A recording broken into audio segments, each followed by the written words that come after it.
in class.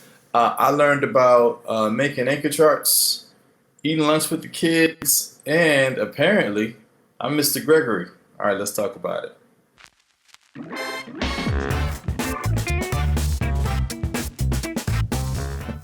So, all right, what's going on, people? If you've been following along, you know that my name is Shay Allen, and I am a second grade teacher, but this is my first year um, actually working as a teacher, which is very interesting, and I'm learning a lot and um, encountering a lot, and I just kind of want to share this with other educators who may be on their first year doing this. Maybe a man, maybe a black man, right? And this whole situation is a little bit different. So I just want to let you know some of the things I'm learning, some of the obstacles I have, and just kind of little things that you wouldn't know just from going to college or hearing about it, but things that you learn with your boots on the ground. So real quick, because I'm ready to eat dinner. All right, so just a couple things that I learned. Oh, one. Okay, I always have something with office supplies, which is hilarious. It almost makes it seem like I never used them before. But I did I use it already? I don't think I have. I might have did it for somebody else, but I actually used the laminator to make my class coupons. So I actually have a laminator. I have a small laminator that I'd gotten for a project I was doing a few weeks back. But at the school, they have a really big one. It has like a couple big rollers and a huge plastic sheet, right? And you can feed like three, 8.5 by 11 sheets of paper in there at one time. So you just feed it in. Well, here's the thing now. You got to make sure you have time to do it because it takes a thing like literally like 10 to 15 minutes to heat up. So once it heats up, you go ahead and start feeding your papers through it, and then you just cut the sheet out. It's really thin laminating sheets, but it gets the job done. So it works well for things that, of course, you need to keep, and even in some cases, you could kind of make your own whiteboard type situation because you can write on it with dry erase and then erase it. So depending on what you're doing, if you got some type of game that you want the kids to play over and over again, or something that they need to write on and erase, doing dry erase, a lamination situation works really well. So that's my office supply story for the week. Since it seems I always have one. I don't want to oversell this, but I might be starting a movement with my printer paper. So one thing I like to do is if I print something and it's on white paper, because paper is kind of at a premium at the school. They do give us some, but if you overuse it, then you're out of paper. So people are careful with it. But I leave a few sheets of paper in the printer every time I leave. And I was at the printer, doing what I was doing, and I saw somebody saw me. I was like, "Oh, I'm gonna leave some paper because you always do." And I was like, "Hey, that's nice." You know what I mean? So it's kind of like that pay it forward type situation, and that's what somebody said to my face. And then I came to the printer the other day, and there was some paper in there. Now sometimes people just forget and leave paper in the printer, but very well, this could have been someone saying, "Oh, let me leave a little bit back." So I like that. Um, I may be going down a bit of a slippery slope spending my own money. So I was doing what they call a racetrack. When you have kids who maybe have some behavior challenges, you put them on a timer, right? So every 15 minutes or every 30 minutes, you figure out what drives you craziest out of all the behaviors that the kid exhibits, right? And whatever that is, you tell them, hey, if you can keep from exhibiting this behavior within this 30-minute block or within this 15-minute block, you get a smiley face. And as the smiley faces accumulate, they get rewards. So one of his first things is this kid likes Sour Patch Kids. So, at 5 smiley faces, he gets 1. At 10, he gets 3. And there's a couple of other rewards, not all candy rewards, because that can either burn itself out, or they can get tired of that, and you want to be healthy too. But it's like I needed it, and because of the way the money works at school, some things are difficult to or tricky to get with school money. So I said I just ran to the drugstore, and grabbed a huge bag, because it's gonna take him a while to work through these, because some days he'll be successful and some days he won't. And I'm only doing, at the most 4 Sour Patch Kids a day. The challenge is for me to not eat all this kid's candy, because I like Sour Patch Kids. I wish he'd have picked the candy that I don't like. That would have made life so much easier. But yeah, that's just one of those things that teachers get into. They tend to spend their own money to do things, and you only have so much. And you love the kids, you want to get things done, but that's something that I can't do that. I can't do that. But I did do it in this situation, and we'll see what happens. All right. Also, I made my own anchor charts. Right. So anchor charts are normally whatever kind of the concepts, the bigger concepts that you're working on in class. You kind of summarize it in what may be a fun or an interesting kind of at a glance graphic way, and you put it on these huge sheets of paper and you put them up. So I actually can draw a little bit, but my handwriting is still horrible. So to write something large is going to be difficult. And then the scaling for that, and just because I draw, it would bother me for it to not be right. So what I can do is, so I have a projector in my room, and that's normally, there's a screen that we can pull down. But if you put the screen up, then we just have a huge whiteboard, right? So what I do is I tilted the projector down just a little bit, and then I put the paper on the whiteboard, and then I'm projecting at that, and then I just trace what I got there. So it's actually pretty cool. What I don't have, I have these markers, but the markers with kind of the fine tip. I think it'd work so much better with markers with like a regular fat tip. That will work a whole lot better. But actually pretty cool. So made my own anchor charts, so now I can kind of decorate my room, from an educational standpoint with those things. So if you have to make anchor charts for your room, that's a great way to do it. If you don't do it that way, otherwise, if you got somebody who's artistic, you can get them to do it for you. There is a poster printer at my school, but limited access, so I can't use that all of the time. That sounds like something to do when the person who manages that isn't necessarily that busy, and I don't need them right away. I can get some kind of higher quality, cooler anchor charts done. So that was nice. That was nice. One thing I realized probably last week, or I might have mentioned it to my wife, and I forgot to mention it to you guys, that I'm Mr. Gregory, right? If you watch Abbott Elementary, I believe Mr. Gregory teaches 2nd grade. So you watch the show, and Mr. Gregory is such a fixture that you think it's normal, but it's actually pretty abnormal to have men down at this grade level. You don't see it a lot. And somebody sent me something, hesitant to say this because, I hope it's not too much of a hot button, but it talked about how the importance of men at this grade level, and how you see the benefits to specifically young boys, and then especially being a black male, how that could specifically bode well for young black boys and young black girls, right?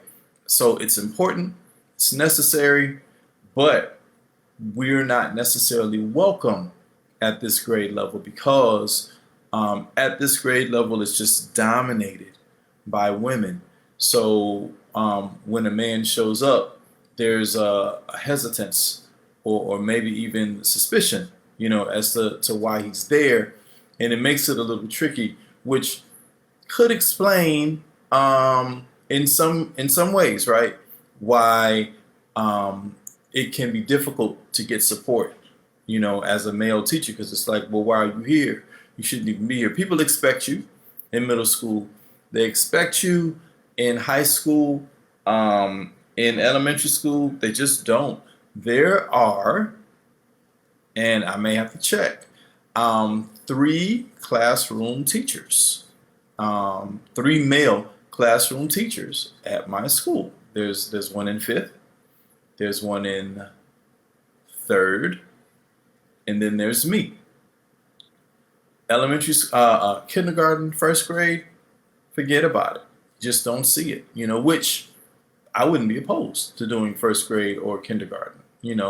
But I think it's just something that people don't see, and it may be something that makes people uncomfortable for numerous reasons, right? Some for the kids, some for this is my space. Why are you in it? Who knows? So I think it's important to, just for me as a person, to kind of build those relationships and build bridges with other teachers, so that, they feel safe and comfortable, and confident with you being there.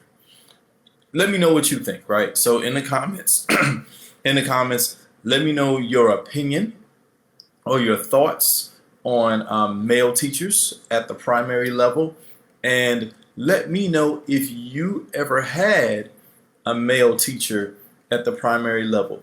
And I'm talking 2nd grade and down. 3rd grade maybe, but definitely 2nd grade and down. Is that something you ever had? I know I never had, I did not have male teachers. I don't think my whole, no, elementary school, not one. There was the PE teacher was male, but classroom every day, nope. I did not see a male teacher until middle school. So did you have a male teacher at all in elementary school? I know my twins had a male teacher and they loved him. You know what I mean? Thought he was amazing. It's like, wow, wow. So it's a rare thing. Let me know if you had one. So, okay, let's get back to that, building relationships with other teachers. So one thing we have is we don't celebrate Halloween at the school because different people feel different ways about it. But what they do is they have a literacy parade, right? So what happens is a child has to kind of pick a book and then dress up as that book. So that kind of gets you around the Halloween, and that keeps you from these really crazy, scary Halloween costumes, because hey, it has to be connected to a book that we would read in school. So what we did, what most teachers do, the grade levels will choose a motif, and then everybody has costumes based on that. So 2nd grade, we did 101 Dalmatians. So one teacher dressed up as Cruella de Vil, and everybody else dressed up as Dalmatians. So what they did was somebody found a Dalmatian costume with a tutu, and a tail and ears, and that was cute, but what am I gonna do?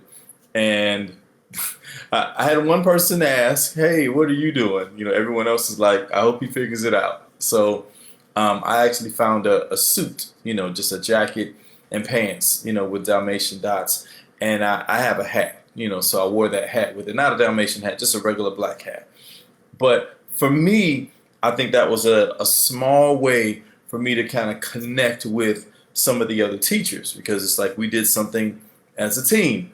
And, ain't gonna oversell it, but there were those that said we stole the day in terms of what we did. So I'm glad I got to do that with them. And I always make an effort, whenever I'm in a space with any of my teammates, to just kind of connect with them and talk with them, and let them know that I'm just a regular guy. I'm here with you. We're working together. We're doing this thing. So hopefully that's something that builds up over time, because normally, some teachers, they stick for a while. So if I'm going to be here with these folks for a while, then I need them to feel like I'm a teammate, and I need them to bring me in as much as they possibly can. Um, Again, on building relationships, so literacy parade. Just it just was kind of an off day in terms of education, and so one of my other teachers was like, "Well, I'm eating lunch with my kids today," and I'm like, "You know what? I will too." And that is such an easy way to connect with your students. Nothing major, nothing magical to do. Just go in the lunchroom and sit down and just eat and talk with them. And you really, over time, will build something with them. And it makes it more difficult for them to not listen or to act up because this is somebody that I'm connected to, that I'm close to. I'm not saying they never will, but once you kind of build that bridge well, then they're more apt to listen to you in terms of your instruction and also to just follow your directions. So I think, because I have so much work to do, in terms of, oh, I can print this and I can do this and I can arrange my room. That's never going to go away. So, if not every day, I think just a couple times a week, I should sit down and eat with them. And as far as my coupons, that's one of my coupons. I would probably have two or three of them, and we just eat lunch outside. So if anything, probably eat lunch with them a couple days a week, and then a couple days, whoever has that coupon would eat lunch with me outside. So then I'm building relationships in an even more concentrated way. So as much as it is important to get the lesson done and keep up with the curriculum, you can't get nothing done if them kids are not connected to you. So I think I want to find every way possible to connect with them. So that leads me to trunk or treat. So trunk or treat is how the school connects with the community and the neighborhood. So, I mean, you know what trunk or treat is, right? And it's safer, right? You bring your car, you decorate your car, and was it all teachers? I don't think it was all teachers, but some teachers did it. Bring their car, you decorate your car, and you give away candy, from the back of your car, right? So it's pretty cool. Well, what I liked about it for me was, so my kids go to this school and have gone to this school. So I've always taken pictures when my kids were in plays. So everybody knows that that's what I do. So when we have events, people volunteer for things. I don't even think I had to write my name down. They're like, yes, Mr. Allen's taking pictures. So I got to be there doing what I like to do for me. So that was great. It's like I got to volunteer. I got to work anyway.